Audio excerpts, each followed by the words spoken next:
ne pas être impacté par cette ouverture de la mobilité au niveau sécurité, au niveau accessibilité. Et donc l'idée, c'était vraiment de parler de ce sujet-là aujourd'hui.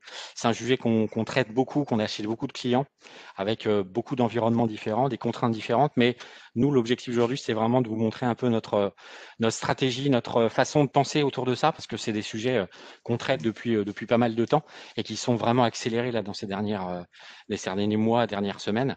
Et donc l'idée, c'était aussi de vous partager notre retour d'expérience par rapport à ça. Donc je vais rentrer directement dans le contexte. Aujourd'hui, on a un vrai dilemme lié essentiellement à la crise sanitaire. C'est que les collaborateurs sont aujourd'hui exposés au niveau sanitaire. Donc on a un vrai dilemme, c'est comment préserver la santé des collaborateurs, leur vie finalement, puisque là on parle vraiment de préserver leur vie, et donc la vie de la société quelque part, tout en leur permettant finalement de continuer à réaliser leur activité, donc de produire, de travailler dans des bonnes conditions, sachant que forcément il y a des nouvelles contraintes qui arrivent avec cette crise sanitaire, c'est-à-dire que ils sont plus du tout dans les locaux des sociétés. On les retrouve essentiellement chez eux maintenant en télétravail, avec tout l'impact que ça va avoir sur les applications qui vont accéder, sur la sécurité qu'il va falloir déployer pour leur permettre de continuer à travailler, parce qu'on ne peut pas se permettre de dire je les expose plus, j'arrête de travailler. C'est un impact économique beaucoup trop fort. Et donc forcément, il faut qu'ils continuent à produire, il faut qu'ils soient toujours efficaces, tout en garantissant le niveau de sécurité.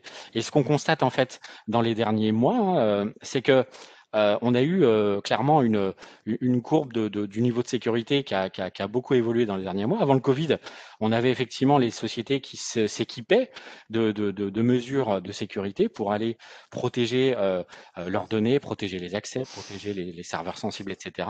Allô? Et, oui. Ah, pardon, j'ai cru qu'il y avait une question.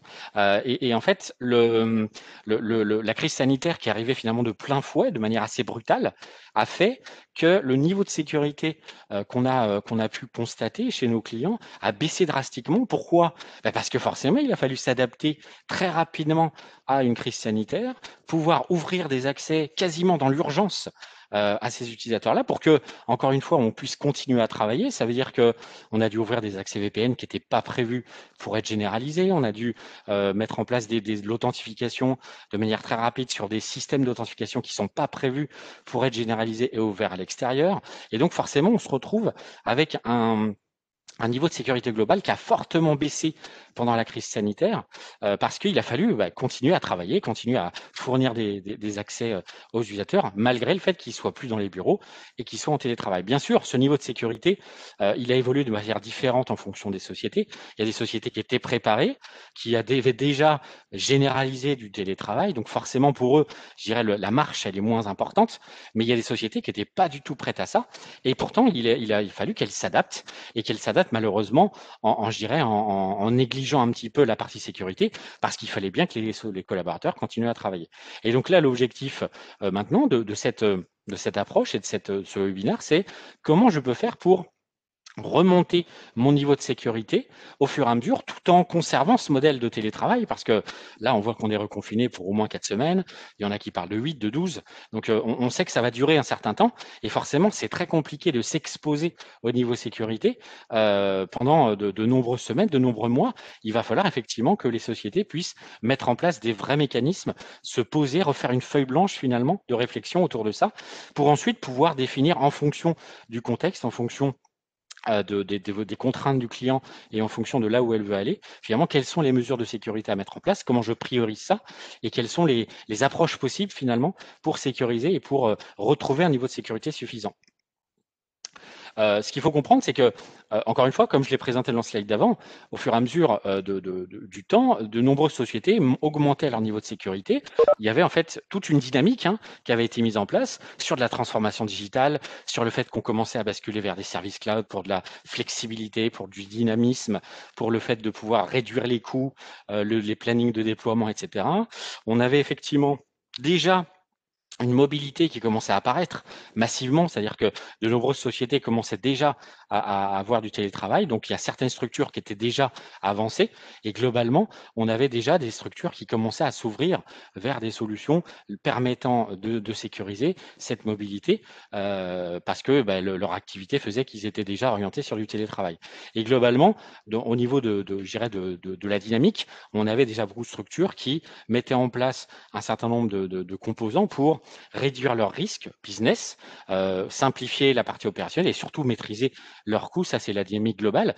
Et ce qui est important par rapport à cette nouvelle crise qui nous comprend le plein fouet, c'est qu'il faut faire en sorte qu'on reste dans cette dynamique-là. On ne va pas prendre tout d'un coup un virage à 90 degrés, à 180, repartir en arrière. L'idée, c'est surtout pas de faire ça, c'est de conserver cette dynamique et de voir dans cette dynamique-là quelles sont les solutions possibles, comment on peut les adresser pour finalement réduire ce risque sécurité qui est de dire je dois ouvrir mes accès à l'extérieur en mobilité, comment je fais?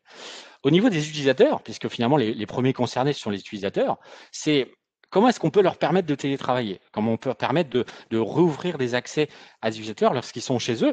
Eh ben, forcément, ils ont besoin d'accéder, comme tout utilisateur, aux applications, aux outils qu'ils utilisent nativement quand ils sont dans les locaux, hein. Il faut pouvoir leur laisser utiliser leur PC d'entreprise ou alors de choisir une solution à base de PC personnel, c'est-à-dire de faire du BION, hein, du Bring Your Own Device, c'est effectivement une possibilité.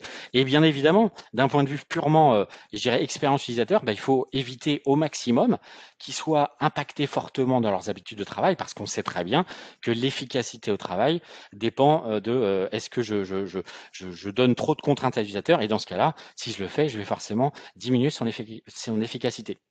Le problème d'ouvrir globalement la mobilité aux utilisateurs, de permettre finalement de généraliser cette mobilité et donc de généraliser le télétravail, c'est quoi? Ça va lever trois grands sujets principaux qui sont comment j'assure une performance, comment j'assure une connectivité finalement, comment je fais pour que techniquement les utilisateurs puissent se connecter à leurs applications. Donc c'est vraiment un défi technique qui est de comment je leur donne cette connectivité, comment j'assure que finalement l'architecture, mon système d'information est suffisamment bien dimensionné pour garantir cette connectivité, qu'il ne va pas y avoir des problèmes de performance qui vont finalement réduire à néant l'efficacité des utilisateurs. Il y a le fait qu'on va devoir effectivement mettre en place des liens et ouvrir finalement tout le système d'information à l'extérieur. Donc ça va être le fait de dire comment je fais pour ouvrir ces flux-là, ouvrir ces ressources et faire en sorte que les utilisateurs puissent s'y connecter.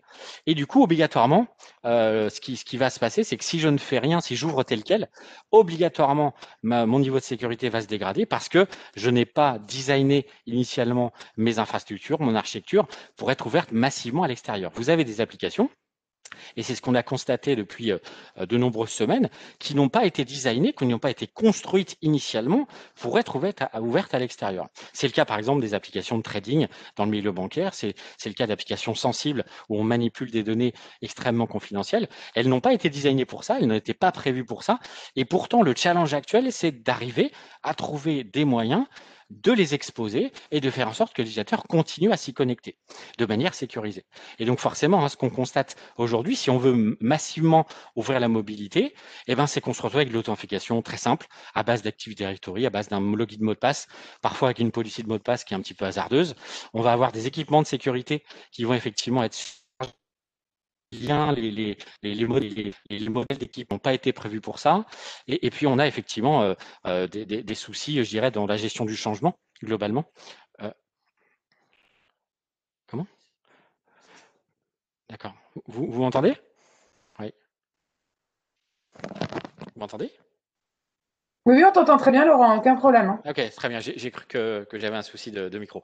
Et donc forcément, ce qui se passe, c'est que on est forcément confronté à des difficultés de gestion du changement. Vous savez que l'utilisateur est très fermé à faire évoluer ses habitudes de travail. Et donc forcément, c'est un sujet qu'il faut garder en tête parce que il faut accompagner l'utilisateur à ce changement potentiel, en tout cas à respecter un certain nombre de consignes de sécurité, passer par des mesures de sécurité sans impacter fortement son expérience utilisateur. Je vais laisser la main du coup à Tom pour vous expliquer un petit peu ce qu'on rencontre aujourd'hui comme, je dirais, solution très facile, très court terme, même ce qu'on retrouve actuellement, qui sont finalement une simple évolution des architectures de type VPN, hein, c'est-à-dire VPN avec les tunnels qui permettent de se reconnecter aux applications en mobilité. Je vais laisser la main à Tom. Vous m'entendez? Oui, très On bien. t'entend? Ok, super. Oui, donc comme l'a introduit Laurent, effectivement, globalement, on rencontre deux types d'architecture de connexion à distance, hein. La première qu'on rencontre très fréquemment et celle qui est le plus déployée, en tout cas dans les secteurs d'activité qu'on côtoie, hein, c'est le modèle full tunneling, hein, dans lequel on va avoir les utilisateurs nomades qui, via un client dédié, vont se connecter au SI interne à l'aide d'un tunnel sécurisé, un tunnel IPsec généralement. Et le modèle full tunneling signifie qu'on va envoyer tous les flux qui sortent du poste utilisateur, on va l'envoyer dans le tunnel VPN pour que les flux soient confrontés, on va dire, à l'infrastructure et à la politique de sécurité de l'entreprise. Donc, les flux vont traverser les firewalls, les IPS, les endpoints, les proxys, etc. Donc, ce modèle est très répandu parce qu'il est le plus sécurisé. Par contre, on voit qu'il y a pas mal d'inconvénients à ce type d'architecture, dans le sens où, premièrement, on va mettre à mal les infrastructures sur la surcharge, hein, parce que les équipements en périphérie n'ont jamais été sizés pour pouvoir absorber les flux de tous les utilisateurs, parce qu'ils vont accéder à des ressources internes qui jusqu'à aujourd'hui, étaient parcourues par les équipements internes et non en périphérie. On va devoir du coup prévoir une augmentation de la charge sur ces équipements. On va saturer les liens Internet, donc on va avoir des pertes de connexion, de la latence et surtout au niveau best practice, au niveau des flux, repartir sur un data center pour aller sur Internet, on va dire que c'est pas le chemin le plus optimal. En termes de retour d'expérience, hein, parce qu'on va aussi en discuter, hein, nous on a quelques clients qui pendant cette crise-là ont dû sur les équipements en périphérie, pour pouvoir assurer de la connectivité, désactiver les mesures de sécurité type IPS, antivirus, pour pouvoir assurer des performances acceptables. Donc au moment où ils ont le plus besoin de sécurité, ils ont dû paradoxalement désactiver ces mesures-là. Et donc on se rend compte que, en tout cas, les architectures traditionnelles ne sont pas faites pour supporter ce type ce type de gestion des nomades, hein. Et donc l'autre schéma qu'on voit fréquemment, c'est ce qu'on appelle le split tunneling, hein, c'est-à-dire que on va envoyer dans le tunnel VPN l'ensemble des flux qui sont à destination des ressources internes, et on va laisser aller sur Internet l'utilisateur, parce que les infrastructures on-premise ne sont pas designées pour pouvoir supporter cette charge, YouTube, Facebook, etc. Et donc les sociétés ont pris le choix, certaines d'entre elles ont pris le choix de laisser sortir l'utilisateur sur Internet. Donc on voit que ce modèle-là n'est pas sécurisé dans la mesure où on n'est pas capable d'avoir un contrôle fin et granulaire sur les sites accédés par l'utilisateur. On n'a aucune visibilité sur ce que l'utilisateur fait sur Internet, et donc on met clairement en risque le poste utilisateur et l'entreprise, hein, finalement. Tu déroules, Laurent. Ouais. Donc voilà, ça c'était les deux principaux modèles de VPN qu'on rencontre aujourd'hui. Il y a quelques sociétés qui utilisent les solutions type VDI. On en reparlera plus tard dans cette présentation, mais globalement, les architectures s'appuient plutôt sur des environnements VPN avec agents, soit en full, soit en split tunneling. Et donc, comme l'a dit Laurent, la mobilité aujourd'hui, on sait qu'avec la crise, la mobilité n'est plus, on va dire, un must-have ou une solution qui permet justement aux collaborateurs de travailler sur une petite population bien identifiée. Aujourd'hui, le remote access, ça devient une stratégie d'entreprise. Et donc les sociétés qui ont déjà fait cette démarche d'instaurer la mobilité ont besoin, même ces entreprises-là, ont besoin de revoir le modèle pour que ça puisse coller avec ces nouveaux besoins de cloud, de mobilité, de gestion des coûts, etc. Et donc, ce qu'on propose en règle générale, en tout cas dans notre accompagnement, hein, l'idée c'est de faire table rase de ce qui existe aujourd'hui. On part d'une feuille blanche et on revient à l'essentiel sur pourquoi avons-nous besoin du remote access. Et donc, ce qu'on peut d'ores et déjà dire, c'est que l'objectif de la mobilité, c'est de rapprocher l'utilisateur au plus près des ressources auxquelles il doit accéder. Ces ressources qui peuvent être de différentes natures, des ressources internes, des ressources au niveau Internet, des applications de type SaaS. Et donc, la démarche, c'est de vraiment ramener l'utilisateur au plus près de ses ressources. Et surtout, on voit que cette tendance à un cloud, application SaaS, est dans une vraie dynamique d'adoption auprès des sociétés. Et donc, c'est sur ce modèle-là que doit être construit les architectures de type remote access. Et donc, une fois qu'on a ce besoin central, un utilisateur, on va avoir des besoins qui vont s'en décliner, des besoins utilisateurs parce que c'est lui qui est autocentre. Donc, on va devoir adopter des architectures qui vont permettre d'avoir une souplesse d'utilisation au niveau des ressources. Il faut également qu'on ait un niveau de performance qui réponde aux standards d'exigence des utilisateurs. Et surtout, il faut éviter la surcontrainte liée à la mobilité. L'objectif, c'est vraiment d'avoir les mêmes mécanismes, en tout cas faut que ce soit le plus transparent possible, que si l'utilisateur soit en interne ou à l'extérieur du réseau. Et de l'autre côté, on a des besoins business. Donc, au-dessus de cette mobilité, il faut qu'on assure un niveau de sécurité, le bon niveau de sécurité par rapport aux différents use cases. Il faut qu'on puisse adopter un modèle opérationnel qui soit simple. On sait qu'il y a aujourd'hui des entreprises qui ont des facultés de mise en œuvre et d'exploitation qui sont limitées, bien entendu. Il faut aussi qu'on garde à l'esprit le fait de simplifier au maximum l'architecture et ne pas la complexifier pour éviter les incidents, etc. Et surtout, il faut que cette architecture soit scalable, parce qu'on voit, ce qu'on voit aujourd'hui, c'est que même les entreprises qui avaient déjà instauré la mobilité, le modèle qu'ils avaient déployé n'est pas compatible avec la mise en télétravail massive des collaborateurs. Nous, on accompagne par exemple diverses entreprises. J'ai par exemple en tête un call center avec 25 000 employés qui étaient initialement en interne. Le fait de mettre 25 000 personnes en télétravail, bien sûr, nécessite d'avoir une solution qui soit résiliente, scalable, pour pouvoir absorber cette charge supplémentaire. Et donc, si on décline un petit peu ces besoins fondamentaux, on voit qu'il y a deux aspects majeurs. La couche connectivité qui doit permettre aux collaborateurs de se connecter de manière conforme avec les prérequis en termes de performance OSI, aux ressources, qu'elles soient internes ou externes. Donc l'objectif, c'est vraiment d'apporter une solution qui va permettre à n'importe quel utilisateur, depuis n'importe quel endroit, à accéder à n'importe quel service, qu'il soit chez lui, à la maison, dans un avion ou à l'hôtel. L'objectif également dans ces architectures, c'est on va dire de décharger les liens Internet, comme j'ai dit, qui sont très, très fréquemment saturés du fait qu'il y a beaucoup plus de flux qui arrivent dessus, et assurer une latence minimale pour accéder aux ressources, que ce soit les ressources internes, les applications SaaS telles qu'Office 365, les applications telles que Teams, le fait de repasser sur un modèle traditionnel et de router les flux au niveau du data center pour repartir sur Internet, ça a des impacts énormes sur les applications telles que VoIP, Teams, le sharing, etc. Donc ça, c'est la partie couche connectivité. Au niveau de la sécurité, bien entendu, c'est le cœur de cette session.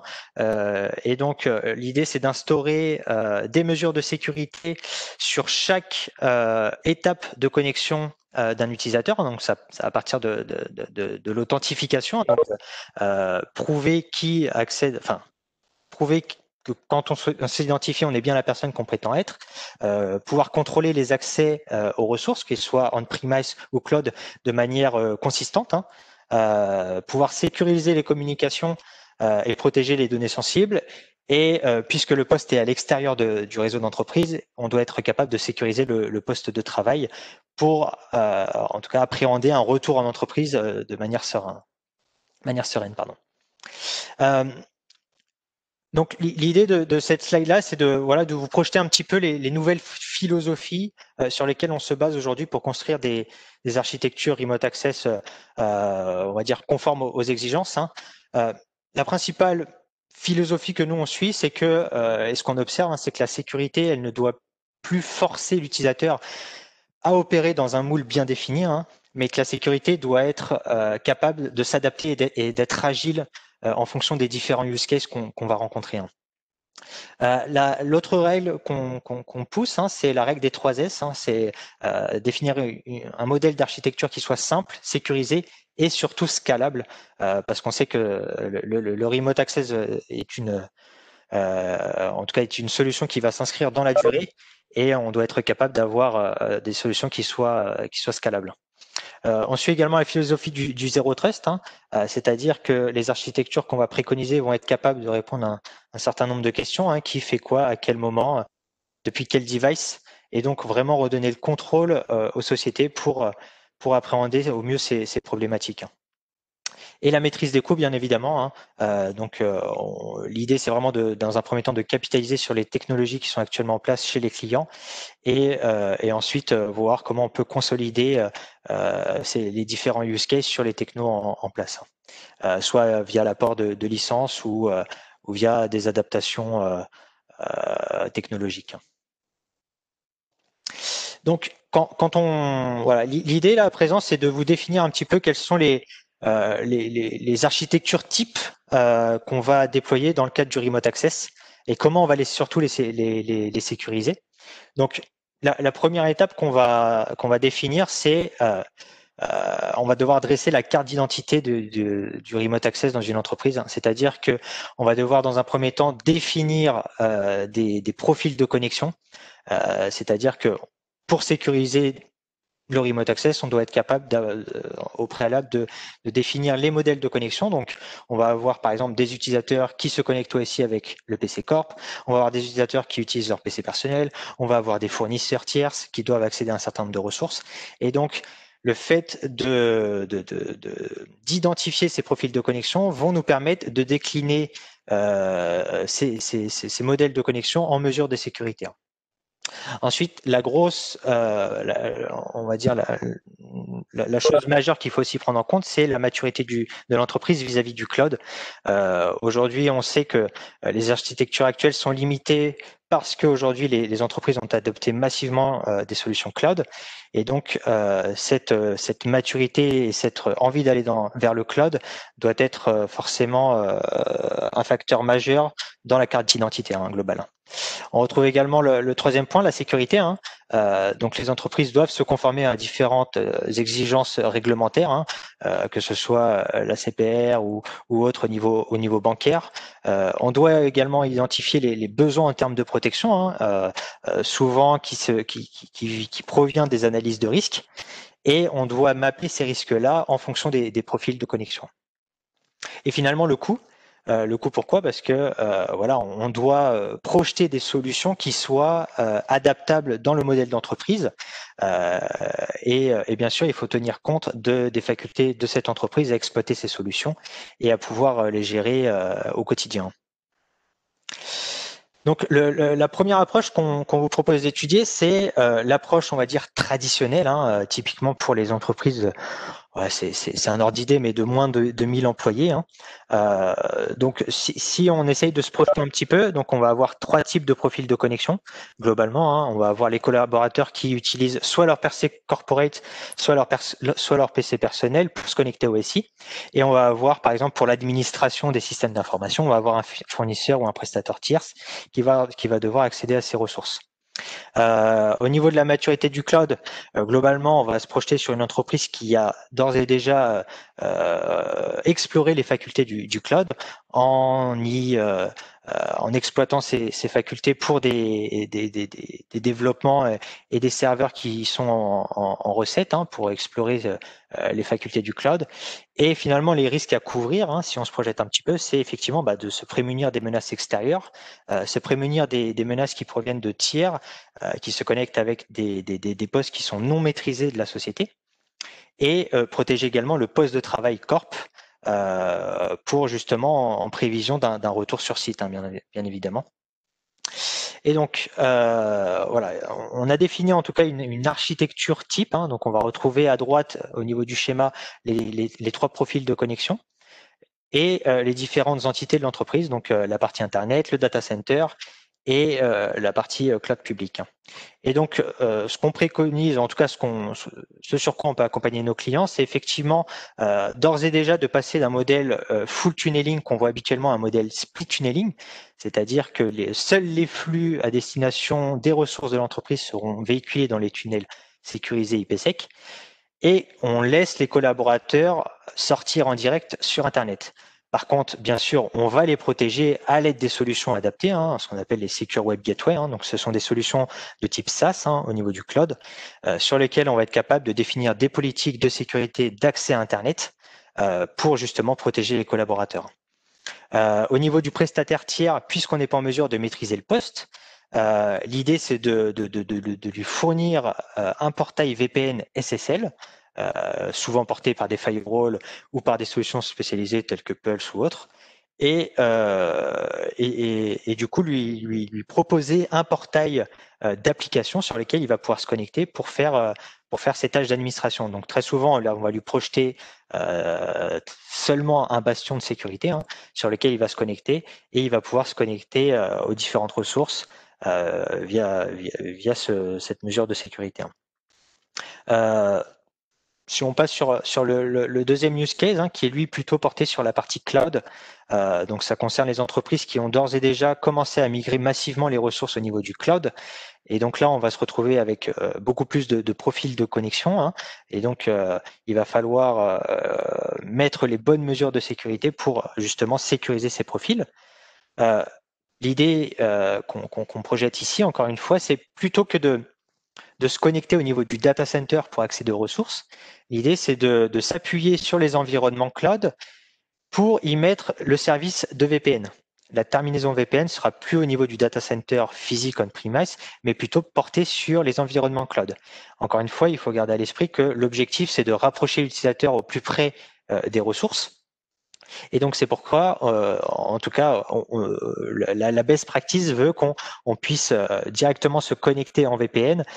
Si ça fait sens, si la majeure partie des ressources sont au niveau du cloud, l'idée c'est de les connecter directement au niveau des environnements cloud.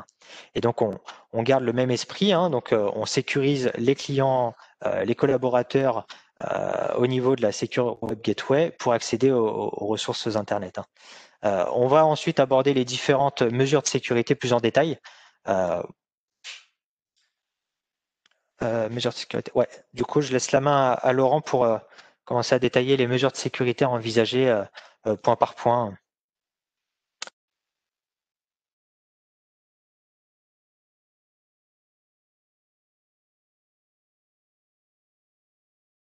Ouais, donc merci Tom pour cette présentation des architectures. Effectivement, on va essayer de rentrer un petit peu dans le détail des solutions qu'on envisage, parce que toutes ces architectures-là vont s'appuyer sur un certain nombre de solutions, je dirais de mesures de sécurité qu'on va devoir appliquer.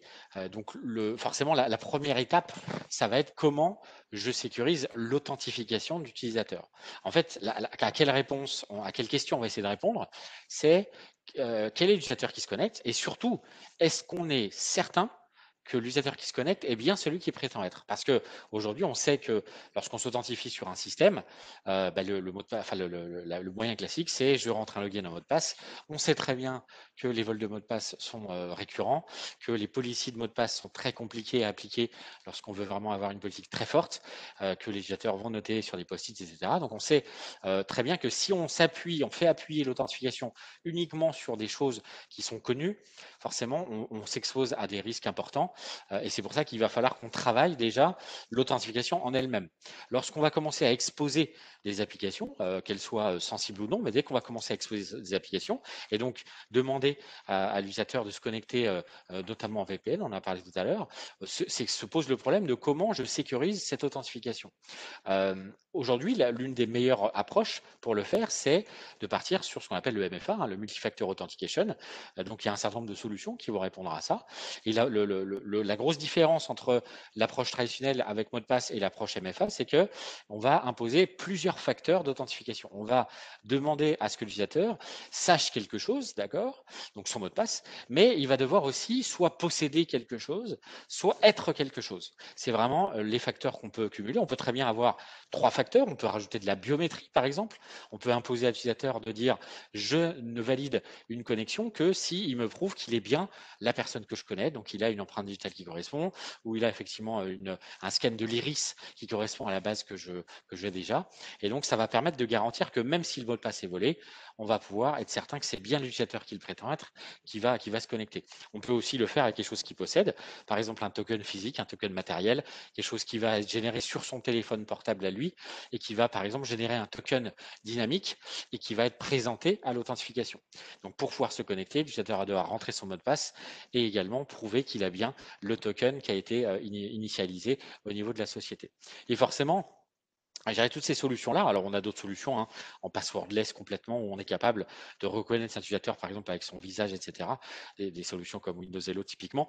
On a un certain nombre de solutions. Ça permet en fait d'être garant, d'être beaucoup plus certain que quand un utilisateur se connecte, au niveau de l'identité hein, de l'utilisateur, c'est bien lui qui est là. Ce qu'on va devoir effectivement faire, c'est, je dirais, voir comment on peut rajouter, étant donné que maintenant on a des utilisateurs qui se connectent de n'importe où, ça peut être chez eux massivement, ça peut être avec, je dirais à l'hôtel lorsqu'ils étaient en déplacement, c'est pouvoir récupérer ce contexte finalement de dans quelles conditions ils se connectent, qu'est-ce qui m'a présenté comme authentification pour lui donner finalement des accès qui vont être conditionnels. C'est-à-dire qu'on met en place ce qu'on appelle une authentification conditionnelle et on va être capable de dire en fonction de l'utilisateur, en fonction de là où il est, en fonction de type de PC qu'il utilise, en fonction de ce qu'il m'a présenté, est-ce qu'il m'a présenté un certificat, est-ce qu'il m'a présenté uniquement un mot de passe, est-ce qu'il est connecté en France, à l'extérieur, je vais être capable finalement de prendre des décisions et d'affecter un certain nombre je dirais de profils, un des droits d'accès en fonction de cette authentification conditionnelle, en fonction de ce qu'il m'a présenté, parce que plus je suis certain de qui il est, de où il est et de ce qu'il fait, et plus je suis capable de lui affecter des droits qui correspondent exactement au niveau de sécurité que je veux atteindre. Et donc c'est vraiment important parce que finalement on mange déjà sur de la conformité, c'est-à-dire qu'on va être capable de dire présente-moi qui tu es, quel type de PC tu as, quelle version de logiciel tu as, et en fonction de ça, on est capable déjà d'affecter un certain nombre de profils de connexion, donc de droits sur les applications à ce genre d'utilisateur. Donc c'est quelque chose qu'il faut vraiment considérer. Et les solutions qui gèrent aujourd'hui l'authentification au sens MFA du terme hein, sont capables maintenant de proposer de l'authentification conditionnelle pour justement rajouter c'est pas simplement oui je passe ou non je passe pas, c'est oui je passe et en plus de ça voilà mon contexte, ce qui me permet d'avoir des droits associés aux droits que je suis censé avoir. Et donc forcément on va définir un certain nombre de stratégies basées sur des scénarios, sur des critères je dirais de sélection et on va pouvoir ajuster finalement les droits qui sont associés à ça et finalement maîtriser les risques qui sont associés à cette connexion, je dirais, nomade. Ensuite, ce qu'il faut voir, c'est qu'il y a énormément aujourd'hui de façons hein, d'authentifier l'utilisateur et je dirais d'authentifier fortement. L'objectif, c'est vraiment de garantir qui il est et surtout de s'adapter aux différents types de profils. Vous ne pouvez pas, par exemple, pour un partenaire qui va se connecter pour faire du remote access, faire du troubleshoot sur une solution, lui dire, vous devez avoir un token avec un téléphone, vous devez avoir un token matériel. Donc forcément, il faut s'adapter à ça. On a plein de solutions possibles pour le faire. Par exemple, vous avez des solutions de type grille.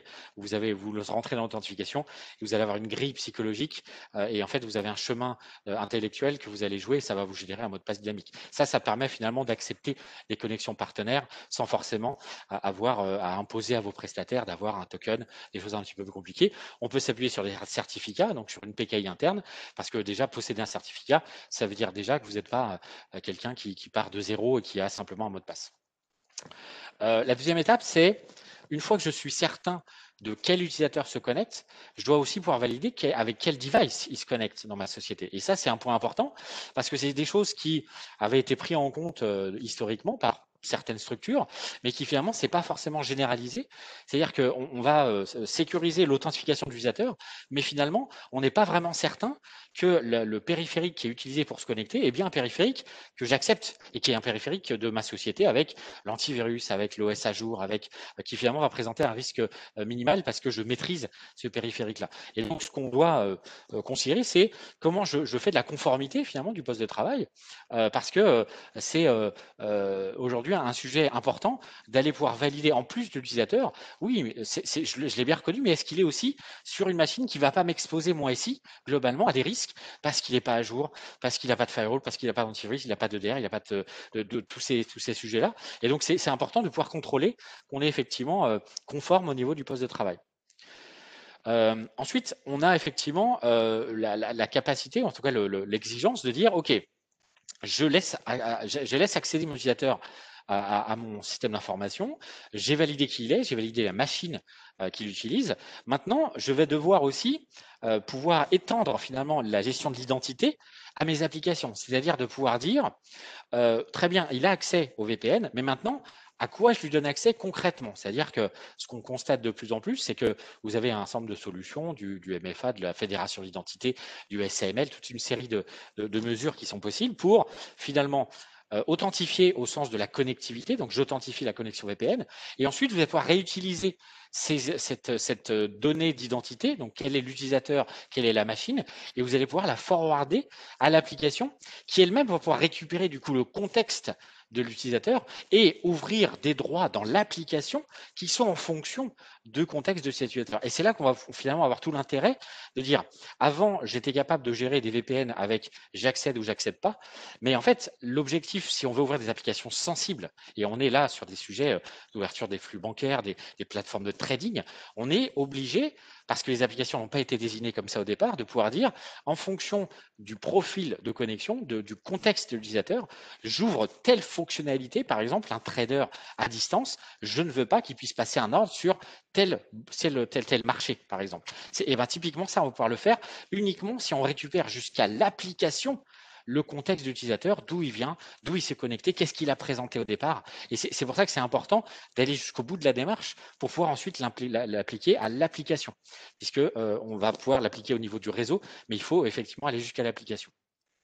Ensuite, forcément, hein, à partir du moment où on a massivement ouvert le télétravail, il n'y a pas que des utilisateurs de production qui vont se connecter. Vous allez avoir des utilisateurs administratifs qui vont, comme d'habitude, avoir besoin de faire des actions d'administration sur, je dirais, votre système d'information. Et là, on se retrouve effectivement confronté à un sujet aussi principal, c'est comment j'ouvre ces flux d'administration à des utilisateurs qui ne sont plus dans mon système d'information, qui ne sont plus à l'intérieur de mes locaux. Et ça, forcément, la meilleure façon de le faire, c'est en mettant en place des bastions hein, d'administration.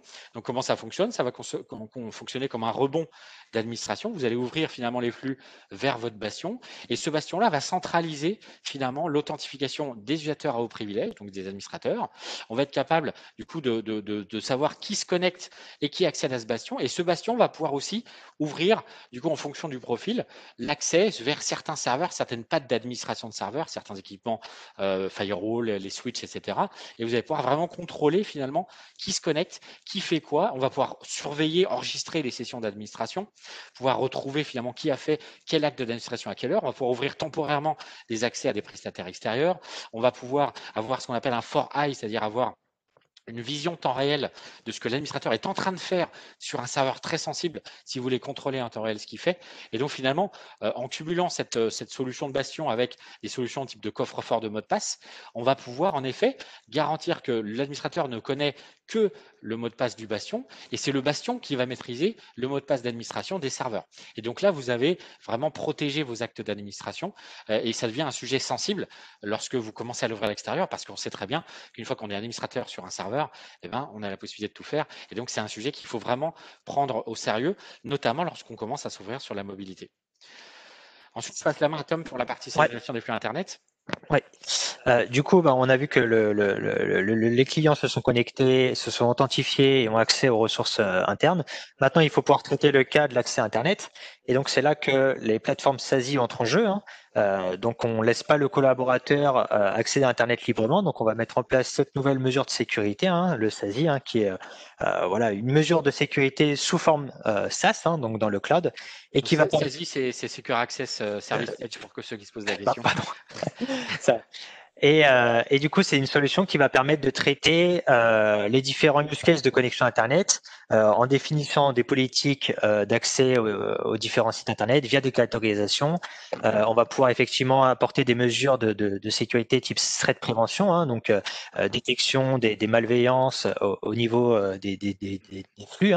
On va pouvoir également opérer du déchiffrement SSL de manière très très facile, très très facilement mettre en place ce type de mesures, contrairement aux équipements qui sont on-premise, puisque on n'a pas à gérer la scalabilité de la solution au niveau du cloud, et puisque ces solutions opèrent en tant que proxy, finalement, on va pouvoir y ajouter une couche de CASB pour justement avoir de la visibilité sur les activités des utilisateurs, sur les différentes applications SaaS, que ce soit du OneDrive, du SharePoint, pouvoir détecter s'il y a effectivement des informations confidentielles avec des liens publics, avec de la DLP par exemple.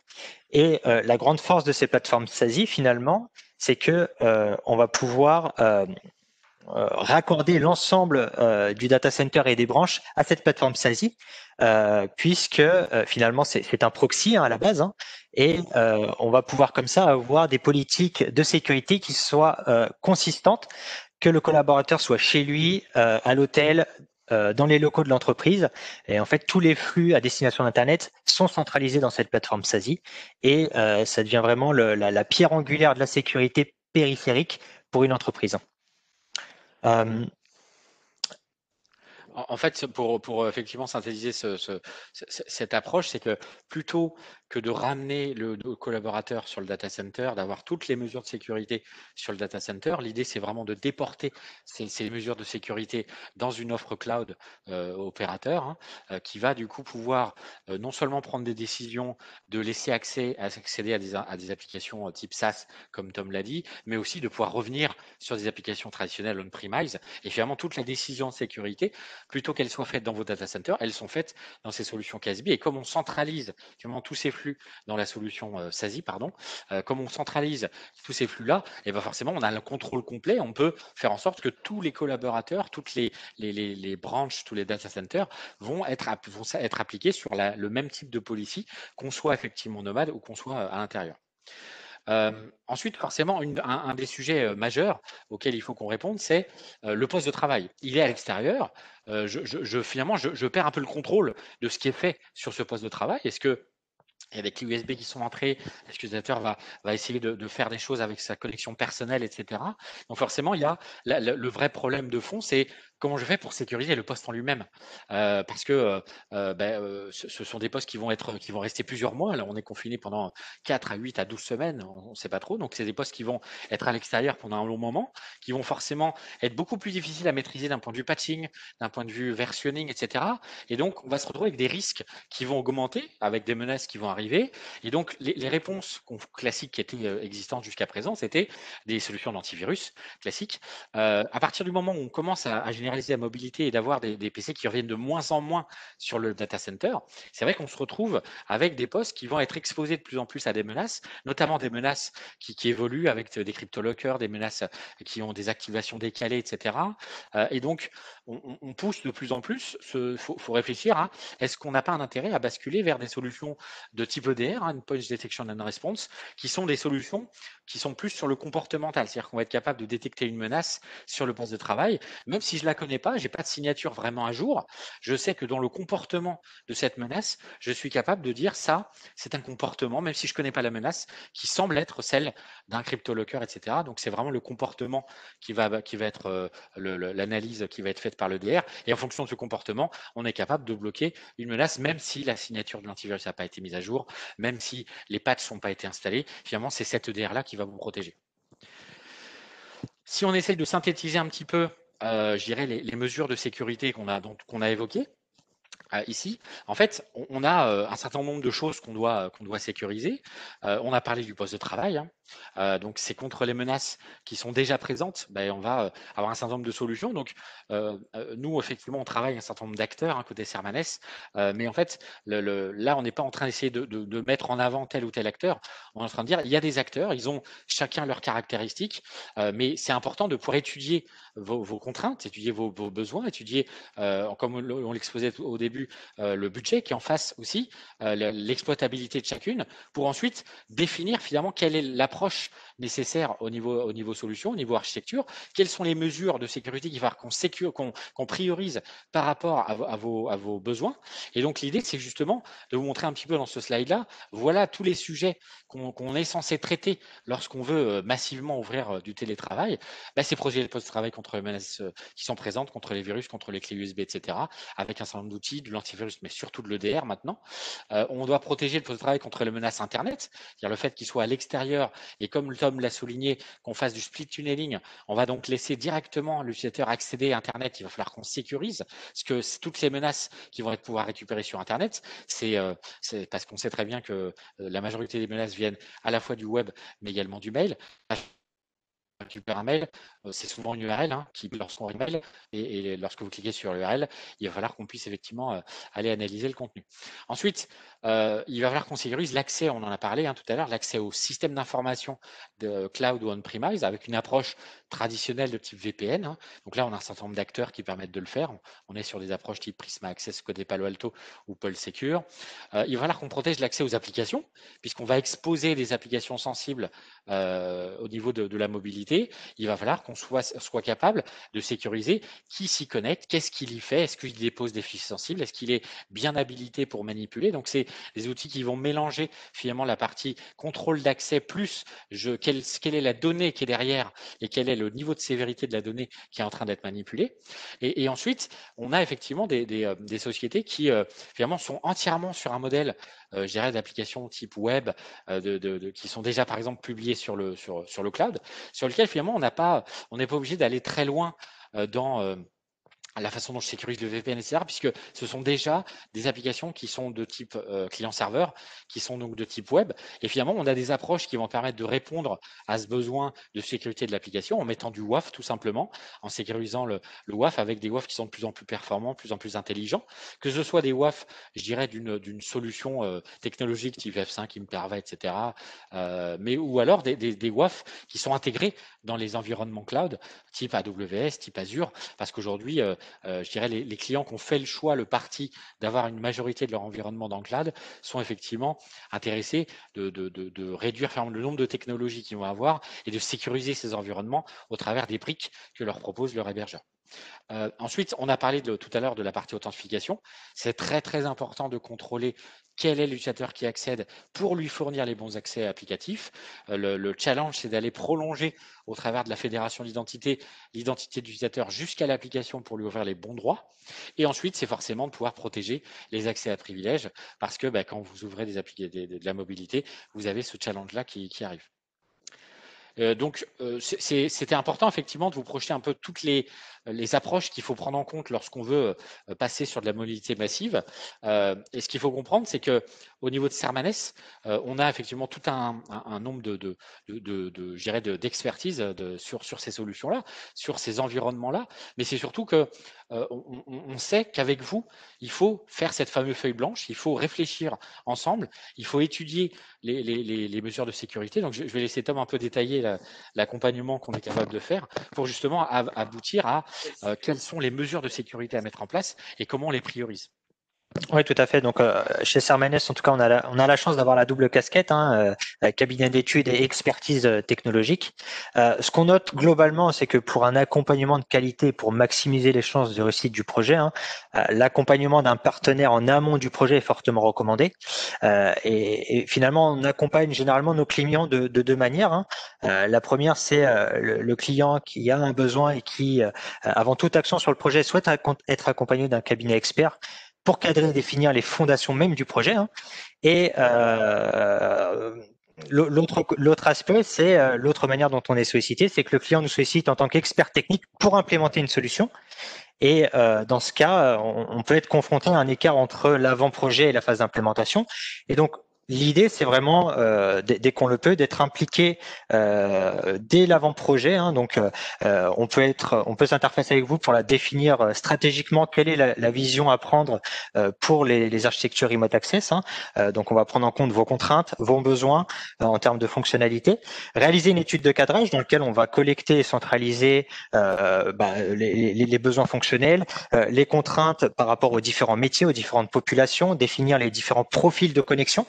Et à partir de là, on va être capable d'étudier des architectures sécurisées avec les différentes briques qu'on vient de citer, et surtout de décrire le modèle opérationnel qu'il y a derrière, en vous exposant les tenants et les aboutissants d'une exploitation au quotidien de ce type de solution. Quels seraient les types d'actions qui seraient requis au quotidien par vos équipes. Et donc, à partir de là, l'idée, c'est de dresser un schéma directeur, une roadmap, en priorisant les différentes mesures de sécurité à implémenter pour arriver à un but final d'une architecture qui soit simple, sécurisée et scalable.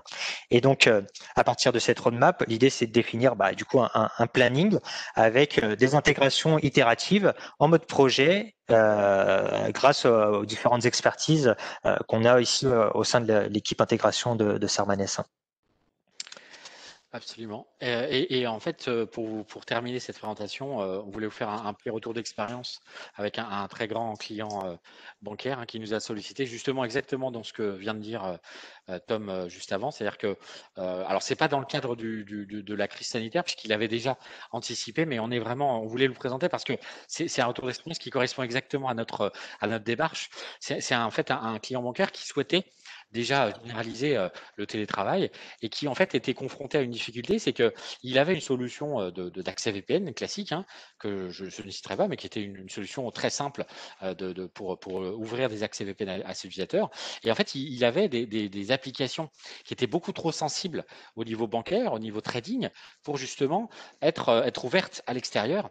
Et donc, toute la difficulté qu'il avait, c'était comment je peux finalement ouvrir et généraliser le télétravail, mais sachant que j'ai une majorité des utilisateurs qui font ces actions de trading, qui vont avoir besoin d'accéder à ces outils trading à l'extérieur.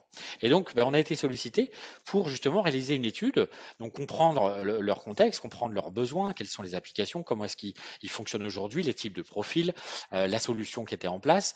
Et l'idée, c'est vraiment par rapport à ce besoin d'ouverture finalement vers des applications sensibles, c'était d'étudier les solutions, les architectures qui étaient envisageables. Donc on a effectivement shortlisté un certain nombre de solutions technologiques qui ont été identifiées comme pouvant répondre aux besoins, et on a effectivement accompagné le client dans les appels d'offres, dans le choix finalement de la solution, et on a fini par choisir une solution qui permet de répondre à cette accessibilité à distance et non seulement d'ouvrir l'accessibilité VPN aux utilisateurs, mais surtout de pouvoir transférer le contexte du client aux applications. Et donc, c'était très important pour lui de pouvoir garantir que l'utilisateur était bien celui qui prétendait être, que le poste était bien celui qui était présenté être. Donc, on a mis en place un certain nombre de règles de conformité sur le poste de travail, d'authentification forte avec un certain nombre de solutions pour gérer de l'OTP, même de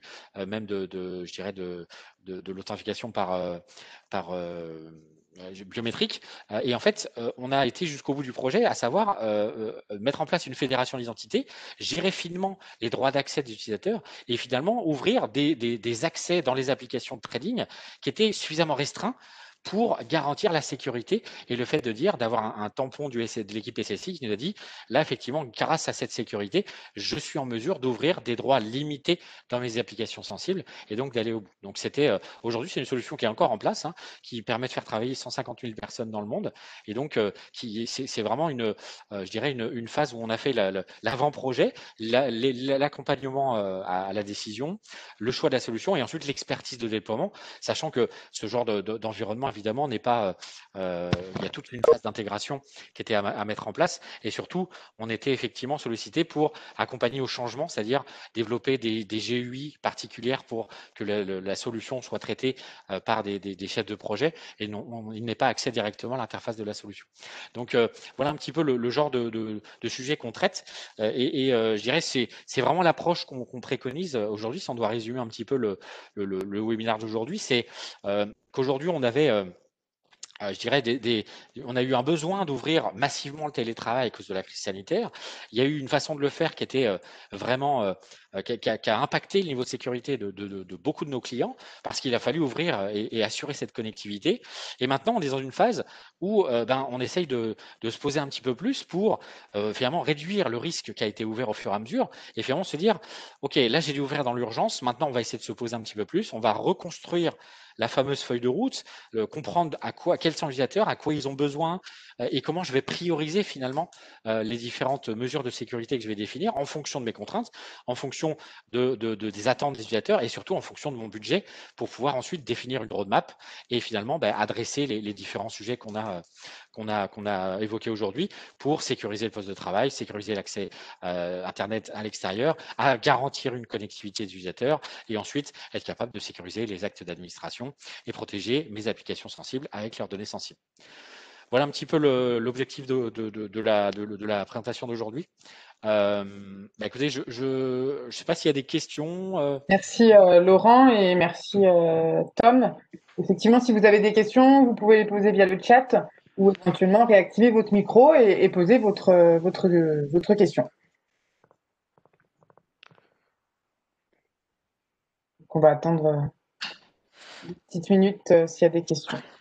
Dans tous les cas, on reste disponible par mail ou effectivement par téléphone si jamais vous souhaitez approfondir certains sujets ou si c'est nécessaire d'avoir quelques précisions sur différents aspects. Ok.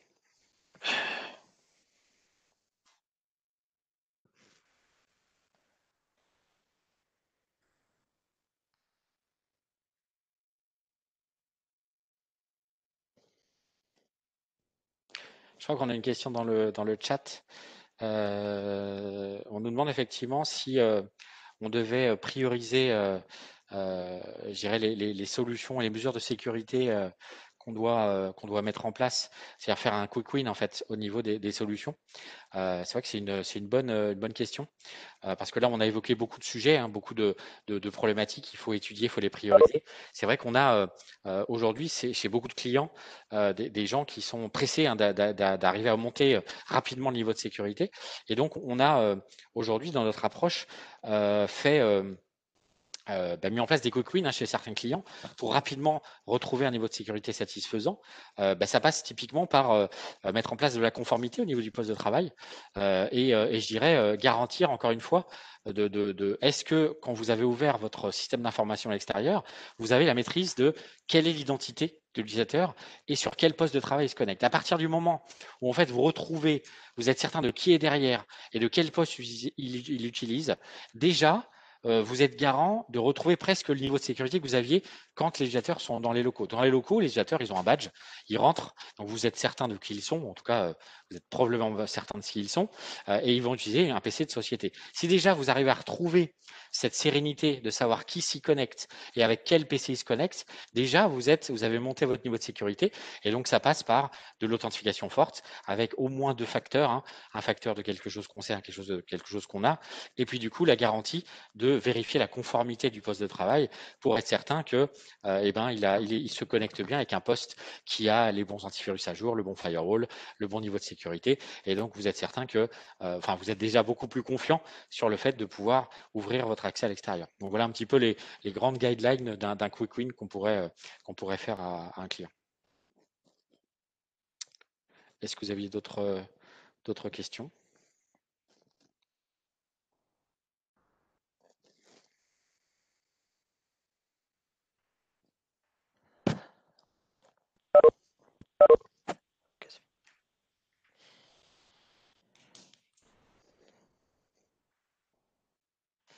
Ok, je pense qu'il n'y en a plus.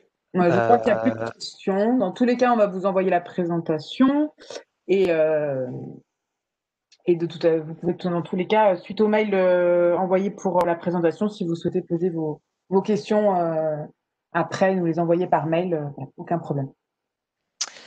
Merci beaucoup à tous. Merci beaucoup. Et évidemment, on reste disponible pour échanger si vous voulez qu'on creuse le sujet ensemble. Ça sera avec le plus grand des plaisirs. Merci beaucoup. Merci. Merci beaucoup. Au revoir. Bonne Merci, journée. au revoir. Au revoir.